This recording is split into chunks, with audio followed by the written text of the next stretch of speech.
Hello guys and welcome back to the channel. So Rocket Lab has a very undervalued asset, and that is Peter Beck.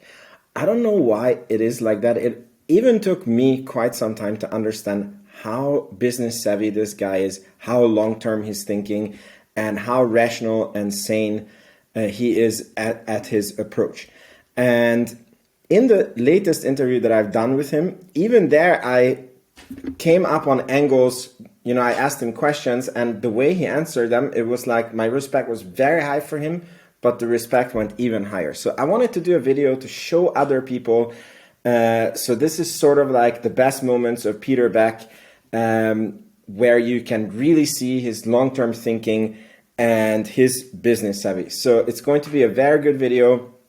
I'm just going to show you key moments, and we're going to do it in very good timelines. So it's going to be some Electron stuff. Before Electron, there had to be a launch pad. So what was their thoughts about the launch pad? Then there's going to be Neutron development, changes with Neutron development, Neutron sales, and we're going to close it off with some Rocket Lab culture. This video is going to be very worth to watch, but be wary, you might become even more bullish on Rocket Lab after watching this. So please make sure that you're subscribed to the channel. That's my only thing. And I want to thank the 9 channel members that we have. Thank you so much for supporting the channel. And the 4 or 5 Patreon members that we currently have, you guys are awesome. The help is very much appreciated. So let's start this video. I'm going to keep the commentary to a minimum, and let's go.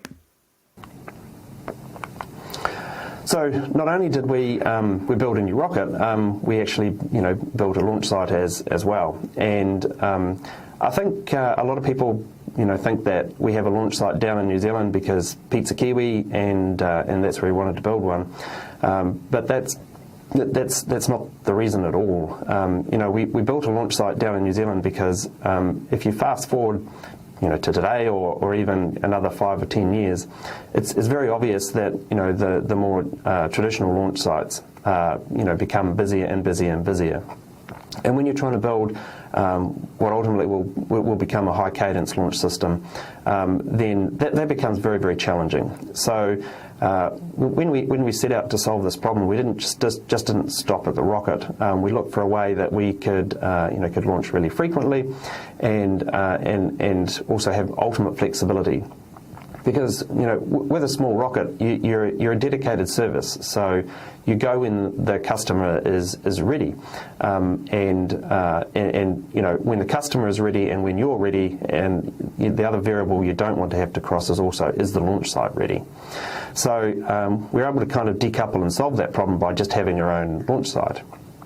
And if you're looking to build your own launch site, then you want kind of ultimate flexibility.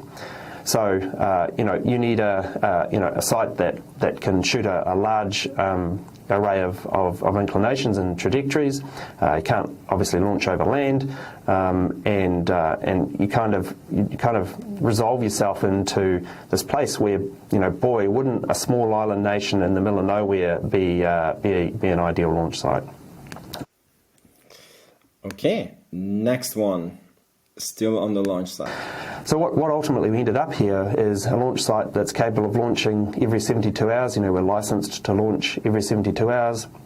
But probably the biggest learning from all of this was our assumption that we're going to have a dedicated service, so flexibility is going to be needed.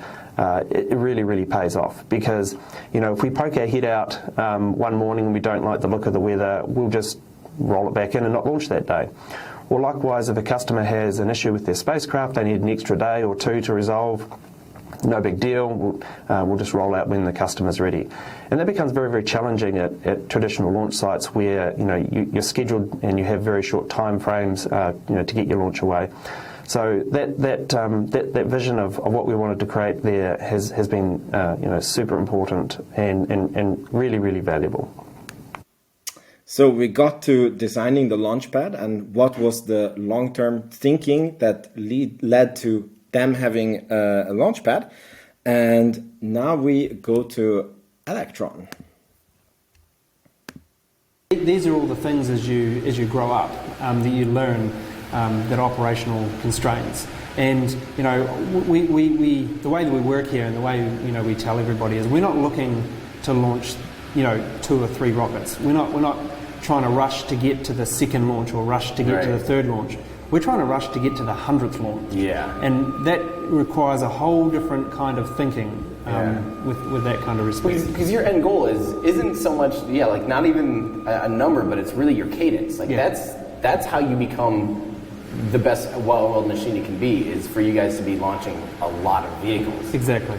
So is that kind of how you can manage not producing larger vehicles? Because you see it as we can specify to our customers, like, we can literally get people on little rockets instead of having to lump them all together and have this kind of clumsy manifest then. If you look at what's happening within the space industry, the big geo birds are declining. The sales are declining in those, and you've got SpaceX and Ariane, ULA, all competing for those big geo birds. But if you look what's happening in the LEO market and the small spacecraft market, it's 200% growth year on year on year. And there's something like 2,500 spacecraft that need launch within the next few years. So the real needle mover here in the industry is frequency. That is what is going to fundamentally change the way we use space, and ultimately, as the quote said, life on Earth. That's actually the needle mover here. Yeah, and so if I'm a customer, a potential customer, I've got a 200 kilogram small sat. Yep. Why sell me on? Because it might not be, by the numbers, it might not be the cheapest cost per kilogram. No. $1 per kilogram. Yep. So what reason do I come to Rocket Lab then? Well, you're going to get a beautiful 3G RMS ride, so you're going to get the softest ride in the industry. But more importantly, you get to go on the day you want to go and to the orbit you want to go. Because if you're a couple of 100 kilogram spacecraft, your options to get to orbit right now is rideshare. That's it. And so you might be waiting a really long time to launch with someone else that's even remotely close to your inclination in orbit. Exactly, and then you no longer have control over your schedule at all. You're piggybacked on somebody else's schedule, and you have no control over the destination of the orbit. Right. No control over the apogee, the perigee, or the inclination. So then you have to provide your own propulsion, which makes your vehicle, like if you're a small sat, you can take them to the destination as opposed to them having to make it bigger and more expensive. So there might be cost savings. So they can basically design the satellite cheaper. Well, potentially. And we're the same price as rideshare.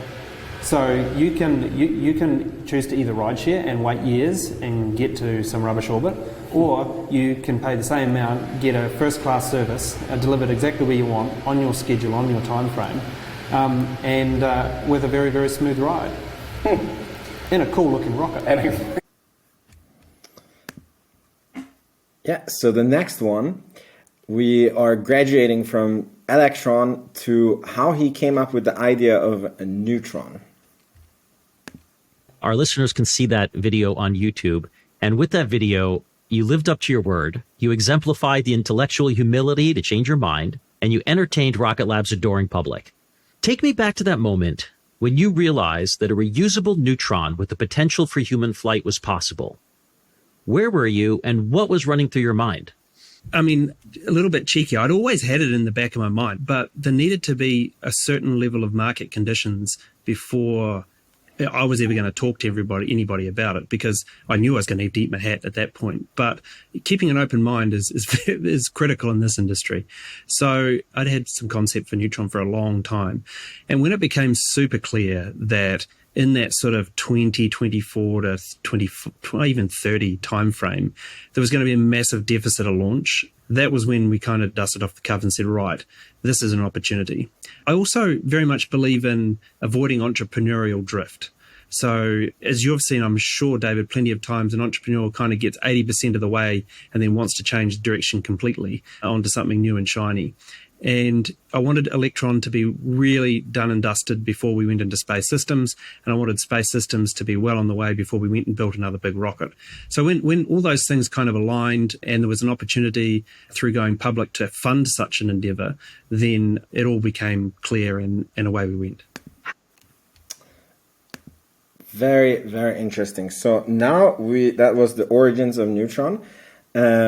Now let's go into how they are designing Neutron and why. So I kind of want to talk about how it's changed from earlier in the year, because it was first revealed as this very simple, rocket, 8 tons to orbit. It had kerosene. It had a different profile. And then you came back earlier this month, and there was a lot of radical changes to it. So I'm actually kind of interested how the process worked. Did you start with the business requirements and come up with this basic design, and then you sent it to the engineers? And did they come back, or did you contribute? I'm really curious how this got that way. Yeah, look, so I mean, the first kind of rendition of Neutron was almost to roots. Like, we knew that it was going to be nothing like that. But we weren't far enough down the design process to be able to put out what we really felt was going to be the finished article. And also, we knew it was going to be quite radical. So we thought, well, we'll put this we'll put out what everybody would expect, and then we'll finish our work and then release into a much greater detail. But really how it all started is, as you pointed out, is it starts at the customer. And one of the advantages of flying Electron a bunch and building all those relationships with the customers is you get to know you get to know them super well, and you get to know the things that matter. And I think as people look at a rocket, often the mistake is thinking that the most expensive thing on the rocket is actually the rocket itself, and that is that is not the most expensive thing when you go to orbit. The rocket generally represents like 1/3 of the cost when you go to orbit. It's actually all the overhead, all the infrastructure that surrounds a rocket that represents more of the value of it. So if you look at what we've done there, you see almost no infrastructure. You see no barge. You see no strong back, no breakover. All of these things actually add a tremendous amount of cost. And I'm super fortunate to be the chief engineer on this project. So I can really this is really probably the last rocket I'll ever design. Who knows? But so it's been super liberating and fun process. But we all sat around a whiteboard, and there's a couple of fundamentals that I laid down. And probably the thing that drove the design the most was this rocket has to be turned around in 24 hours. Not because we actually want to turn the rocket around in 24 hours and fly it, but it drove that constraint drove a whole lot of decisions that ultimately resulted in the lowest possible cost to get to orbit. So that was one of the key fundamental. The diameter. Yes. Next one. There is a bit of a tank stretch in the latest, isn't there? Or is that the fairing that gets stretched? Yeah, no, we put about 500 millimeters in the upper stage, okay. And it's just as rather the engines are getting higher and higher. I'm sorry, I did not wind this back to the correct place. Give me just 1 second. Here we go. And really, really cost effective. Okay, and so how does that leave you if you do need to make changes to the design? Like, how quickly can you turn around? So this is the engineering compromise, right? Is that so? If you wanted to iterate a design over and over and over and over again, composites would be the worst decision you could make, because the real cost in composites is the tooling. So, it's very, very difficult to build a tool and then completely scrap your design and change and iterate. But, we tend to iterate at the kind of the component and sub-assembly level. By the time we're building structures, we expect that to be right. And if you look at our development approach, it's not unique, but I mean, I kind of liken our development approach somewhere in between like the traditional ULAs and whatnot and kind of SpaceX. It's kind of in the middle.